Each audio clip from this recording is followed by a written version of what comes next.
Hi guys, welcome to Heartlight Tarot and Astrology. If you are a returning viewer, welcome back. If you are new to my channel, welcome. I am a tarot card reader. I work with energies of the tarot along with what's going on in the cosmos astrologically to give you guys a predictive forecast. So if that's something that you're interested in, hit the subscribe button, hit the notification bell. I post bi-weekly general and bi-weekly love readings. I have the Valentine's Day readings coming out pretty soon.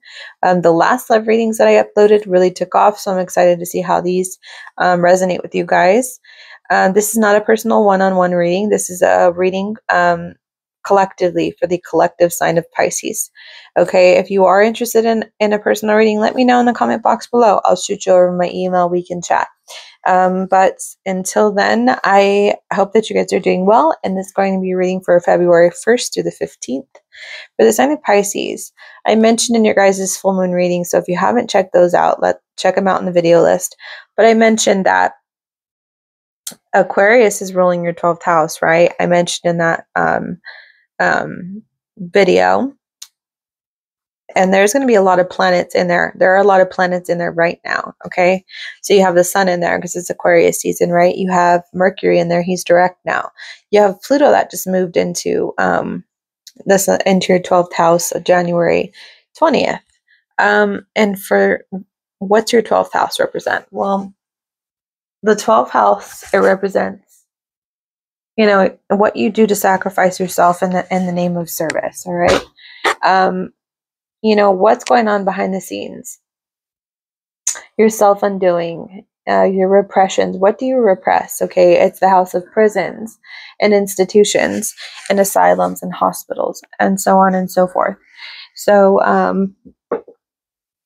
what does that say? With Pluto being in that 12th house, you might be feeling like things might be highlighted subconsciously. Your subconscious might be highlighted and in any of those areas that I just mentioned. Okay, so the fact that you have the sun in there, you have Mercury in there, you might be talking about some kind of institution, you might be talking about some kind of hospitals.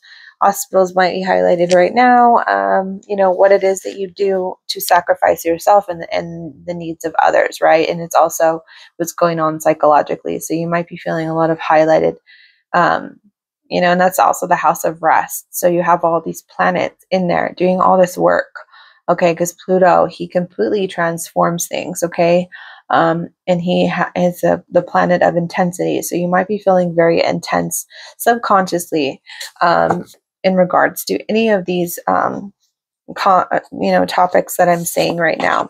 I've already shuffled the cards. First card that came out is the Star card. That is the card of, you know, rest, rejuvenation, inner hope. And like I was saying, this is also... well, this is the card of Aquarius, right? And I'm talking about Aquarius for you guys. It's in your 12th house. This is the sign of Aquarius. The fact that it's here just shows me that your 12th house of rest might be feeling kind of overwhelmed. You have the Eight of Cups here. Yeah, moving on past your fears. All right, so you might be dealing with your fears right now with the fact that, you know, you have all this, you know, planetary energy in your house of fear, subconscious, what's going on in the background, you know, just really digging deep into, you know, what's going on in your mind.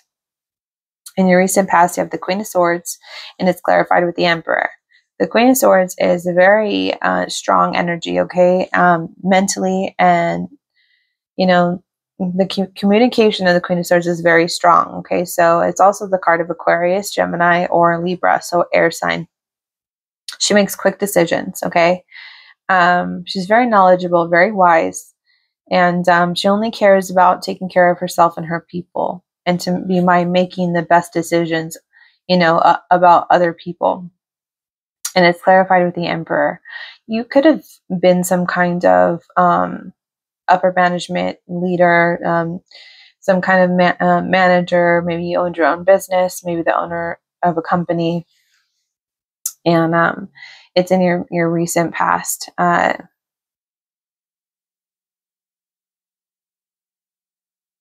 Maybe you're making decisions for a company. Maybe the status had you have the power to make decisions. All right, so you felt like People were trusting you, right? With the Emperor energy, he's very trusted. He sits on his throne and he acts when he needs to. It's a sign of Aries. He acts when he needs to. He's always reliable. He's always, if you don't know the answer, he'll get the answer for you. Management energy, boss energy, okay? And the Queen of Swords, also another boss energy. She makes quick decisions. So you have air and fire here. And air and fire work very well together. So you might have been feeling like in your recent past, making decisions and communication was easy, and it was easy for you, okay, because people trusted you. But now I feel like with all these decisions and all this energy that you've given, you need rest, okay? And while you're resting, you're noticing that behind the scene energy, psychologically, is being highlighted right now. You just feel like, I'm feeling for some of you, you're not resting enough. Okay, because when you have the Emperor and the Queen of Swords here, I just feel like that's a lot of work. Okay, and that now you just want to rest. It's being highlighted, okay? In your upcoming future, you have the Knight of Wands. So your energy is definitely going to come back. All right, once you rest. So you have the Knight of Wands here and the King of Wands. Knight of Wands is running towards something that makes somebody very passionate, okay? But not exactly having the, set destination. But I feel like after you rest, you might just feel, okay, I feel better now. I feel more rejuvenated. Let's go. Okay. And then you also have the King of Wands clarifying it. You're going to get back to that boss energy and being able to do the things that you were doing before. But right now, with all this Aquarius energy in your 12th house, you might be feeling like, damn, I need to rest and I need to think some things through. I need to face some fears and conquer things mentally. Okay. Maybe you guys ended up sick during this transit, because I was saying in the full moon reading, it's possible that you guys were feeling sick because, Leo rules your 6th house of, health and day-to-day routines. Maybe you weren't taking care of yourself and it's starting to show, and you need to rest now. And you need to figure out a way to still get the job done, still do what you need to do, but take care of yourself though. Okay, so I'm feeling that energy right here. Yeah,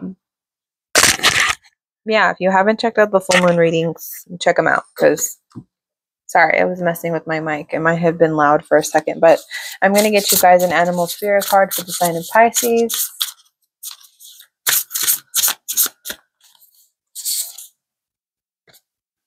Raccoon. Okay, the raccoon card is here. What do we know about the raccoon? While I look for the definition in the book. Well, I mean, you can't really put them in a cage and call them a pet. I mean, there are places that, domesticate raccoons from babies, and they actually, like, there's this place in a city in my state that actually has a place where you can go pet the raccoons, and they've domesticated them, but from a very young age. And they're able to, be playful with humans like a dog. So, but for the most part, they hide, right? They don't, they're wild animals. That's in their nature. But talented, shadowy, and in hiding. Raccoon energy is at play within all artists to greater or lesser degrees. At best, it indicates talent, tenacity, and skillfulness with a particular musical instrument or creative tool. Its shadow side points to an unresolved issue around self-image and success. Sometimes using a stage name or wearing a mask works in an artist's favor. Other times it limits creativity. Am I who my audience thinks I am? What if I am ready to grow into something more? Raccoon energy won't let us off the hook until this creative ego is resolved. When in balance, generous friend and exceptional artist. When out of balance, competitive and starving artist. To bring into balance, it's time to make some new work. All right, so that's probably what you're doing when it comes to resting and rejuvenating. You might be being more creative, okay? And that might be pulling you out of this, competitive spirit, maybe. I feel like maybe you had all this responsibility, Pisces, okay, with the Queen of Swords and the Emperor being here. You had a lot of responsibility and it made you tired because it was like, who am I? I'm making all these decisions. I am showing it for people the way I'm supposed to. Everyone's telling me I'm doing a good job, but I don't know who I am in the middle of all this. Am I wearing a mask because this is who I really am? This is what I really want. Something needs to be resolved. And when it does, when it's resolved, okay, the Knight of Wands energy is going to bring you into the King of Wands energy of a very beneficial, manifesting, action-oriented, trusted leader. Okay, it's going to make you even stronger. You're going from the Emperor to the King of Wands. Okay, you're moving up, but in order for you to do that, you're going to rest and kind of just watch for now and deal with whatever, you know, questions you have about yourself. The fact that the 12th house is being highlighted, I feel like you are, you know, really questioning what is it that you want out of this life of yours. Okay, once you figure that out, it's going to tie really well into success for you. Okay, and I wish you all the best, Pisces. If you haven't yet, subscribe to my channel, hit the notification bell. I have reached my goal of 500 subscribers. Now I'm on to 1,000, so I'm not stopping. I love doing this, and I'm here to stay. And I just really hope that you like your reading. Let me know in the comment box below how it resonates, and take care. Bye.